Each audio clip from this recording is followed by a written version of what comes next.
Hello mga kaninganing, ayan, welcome back to my channel or FB page. Ayan po, kung naalala nyo po yung tatlong garapong maliliit, yung cutie na garapon, ayan po yung gamit niya. Kaya po, nabili sila ng, nakita ko noon na kung tinatanong ko kung anong paggagamitan, yaan po, ang paggagamitan niyan. Lalagyan lang natin ng tubig, bigas, at saka asin.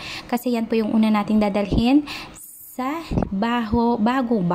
bagong bahay na lilipatan nila or namin. Ayan po yung bahay na pinagawa nila. Bago po kasi, renovate po kasi yon, kaya yan po yung una nating dadalhin. Kasi po, may kasabihan or mapaniniwala na yan po ang unang ilagay sa loob ng tahanan bago po lumipat ang lahat-lahat. Ayan po. Yan po yung paniniwala, paniniwala, nagkanda bulol-bulol na paniniwala nila noon, ngayon, at magpakailanman. Thank you for watching. God bless. Bye.